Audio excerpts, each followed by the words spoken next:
예, 안녕하십니까. 이번 시간은 재무관리 그 3장의 연수 문제 15번부터 문제를 풀어보도록 하겠습니다. 15번을 보니까 이제 그 투자 A하고 B가 있는데, 순영가법에 의하면 투자 A가, 그 다음에 내부 수익률법에 의하면 투자 B가 선택된다고 하네요. 예. 그래서 요거 갖다가 이제 우리가 좀 일단 먼저 순영가 곡선을 좀 그려볼 필요성이 있습니다. 그래야지 우리가 헷갈리지 않고 문제를 풀어볼 수가 있거든요. 그래서 순형가법에 대한 순영가 곡선을 갖다가 한번 그려놓은 그래프를 한번 가지고 왔고요. 요걸 갖다 조금 약간은 좀 고쳐야 될 것 같아요. 어떻게 고치냐면 여기 보시면 어쨌든 투자한 A하고 B가 있다는 거는 이제 맞습니다. 근데 이제 자본 비용이 10%일 경우 순형가법에 의한 투자 A가 선택되나 내부 수익률법에 의하면 투자 B가 선택된대요. 그러면 우리가 내부 수익률이라고 하는 것은요, NPV가 0으로 만드는 수익률이잖아요. 예, 그래서 바로 내부 수익률은 여기하고 여기가 되겠죠. 예. 그런데 문제에 따르면 투자한 B가 선택된다고 했으니 우리가 요것만 좀 살짝 고쳐주면 되겠습니다. 요 투자안이 바로 B가 되겠죠. 예, 그 다음에 요 투자는 A가 되겠죠. 그래야지만 IRR법에 의하면, 즉 내부 수익률법에 의하면 B가 선택된다는 게 맞는 겁니다. 예. 자, 그 다음에 자본 비용이 10%일 경우, 그래서 우리가 배웠듯이 여기 교차하는 요 지점, 요 교차하는 요 지점을 중심으로 이쪽에 있는 부분은 NPV법하고 IRR법의 투자 결과가 똑같습니다. 예, 하지만 요 교차되는 요 지점을 중심으로 요쪽 부분은 NPV법하고 IRR법이 서로 다른 투자 결과를 가져다 준다라고 이제 우리가 이야기를 했었죠. 예, 이게 다르다는 겁니다. 그게 어쨌든 요 교차되는 지점인데 그래서 10%일 때 그렇다는 거잖아요. 그러면 결국 10%가 뭐 어디쯤인지 모르겠지만 뭐 대충 요 정도라고 칩시다. 어, 물론 여기가 이제 몇 퍼센트인지는 알 수, 여기 이제 12%는 아니고요. 여기 지우고 여기가 요 지점이 몇 퍼센트인지는 알 수는 없지만 어쨌든 간에 여기는 10%보다 작지는 않을 겁니다. 예. 그래서 뭐 대충 여기가 10% 이렇게 하시면 되겠죠. 자, 그러면 뭐 이런 식으로 이제 우리가 그래프를 이제 그려놓고 문제를 한번 풀어보도록 하겠습니다. 자, 보기 1번 보시면 할인율의 변화에 따라 투자한 B의 순영가가 보다 민감하게 변한다라고 했네요. 투자한 B가 보다 민감하게 변한대요.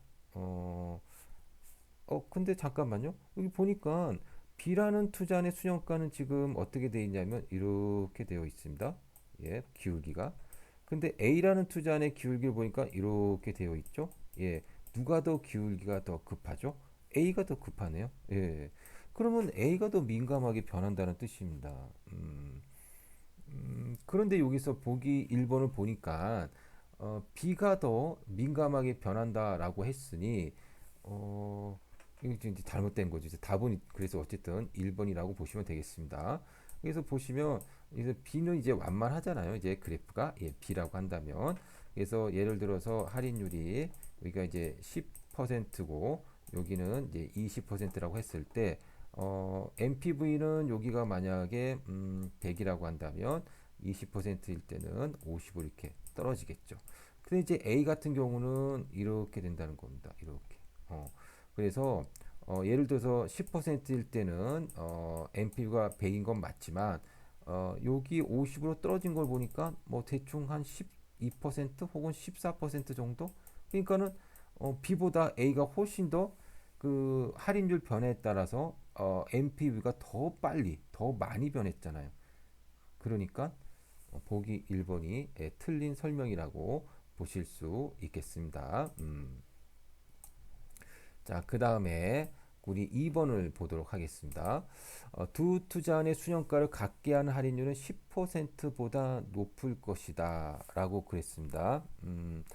어, 보니까는 순영가를 같게 하는 할인율, 순영가를 같게 하는 할인율은 10%보다 높을 것이다 라고 했는데 여기를 말하는 겁니다. 지금 여기가 보면 여기가 교차하는 지점이 바로 순영가를 갖게 하는 곳이잖아요.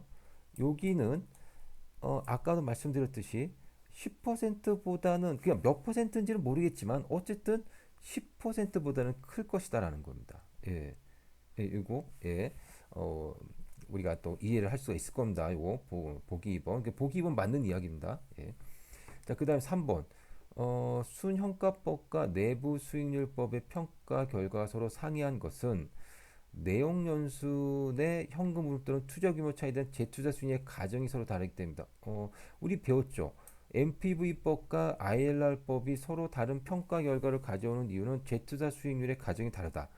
MPV법은 자본 비용으로 이제 그 재투자를 대투자 수익률이 나온다고 가정하지만 IR법은 내부 수익률로 재투자 수익률이 나온다라고 가정을 한다라는 겁니다. 이런 부분들이 좀 다른 거죠. 그러니까는 쉽게 말하면 MPV법은 재투자를 했을 때 자본 비용 정도 수익이 나온다. 한마디로 이자율 정도는 벌 수 있을 것이다라고 가정하는 거고 IRR은 재투자를 했을 때 나오는 수익률이 내부 수익률이라고 가정한다는 이야기는 음, 우리가 투자하는 투자 안의 수익률 그러니까 저번에 10% 벌었으니까 요번에도 10% 정도는 또 벌 수 있을 것이다라고 가정을 한다라는 겁니다. 요런 부분들이 좀 다른 거죠. 예. 자, 그래서 3번도 이제 맞는 이야기라고 볼 수가 있겠습니다. 4번. 투자한 A의 MPV 선의 기울기가 투자한 B에 비해 더 가파를 것이다. 지금 우리가 그래프를 그려놨잖아요. 예. 그래프를 그려놨는데 A가 더 가파르죠. 예. 그러니까 4번도 맞는 거죠. 예. 자, 5번. 투자의 한계 수익률이 체감하는 현실에 비추어 볼 때, 여러분들 투자의 한계 수익률이라고 하는 거는 뭐 우리가 이제 경제학 시간에다 배우셨겠지만 뭐 이런 거죠. 예를 들어서 뭐 비용이 있습니다. 비용. 예.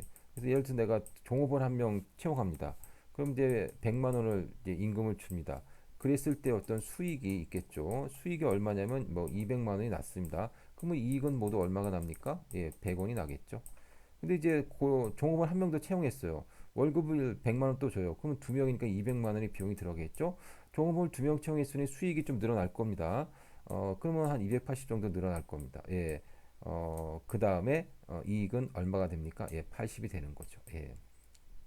자, 그 다음에 세 번째. 어쨌든 전체적인 이익은 100원하고 80하고 해가지고 이제 늘어날 수는 있겠지만 이익이 이제 체감했죠.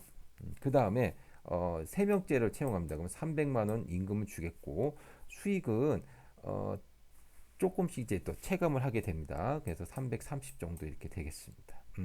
그러면 이제 나올 수 있는 이익은 30입니다. 여러분 이게 어떻습니까? 이걸 보게 되면 우리가 투자 규모가 늘어날수록 즉 종업원을 하나 둘 세 명 이렇게 늘어날수록 그 수익률이 점차적으로 체감한다라는 것을 우리가 알 수가 있겠죠. 예.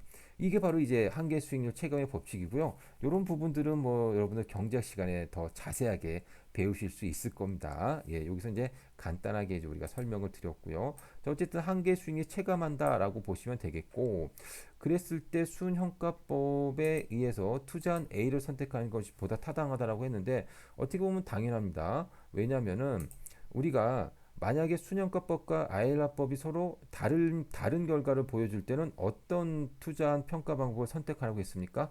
그때는 바로 예, 순형가법을 선택하라고 되어 있었잖아요. 그러니까 우리가 A를 갖다 선택하는 것이 보다 타당하다 이렇게 볼 수가 있는 겁니다. 예.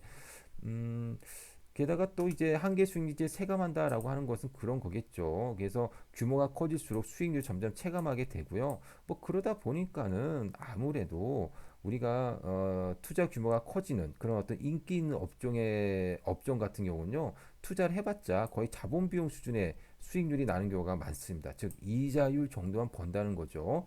그래서 우리가 수익을 갖다 극대화시키려면 기존에 있는 어떤 사업들도 물론 중요하겠지만 그런 것보다는 기존에 투자가 이루어지지 않은 새로운 업종을 끊임없이 개발해서 투자하는 것이 굉장히 중요하다고 볼 수가 있겠습니다. 자, 우리가 그래서 15번 문제를 같이 한번 풀어봤습니다. 예, 여러분 수고하셨습니다.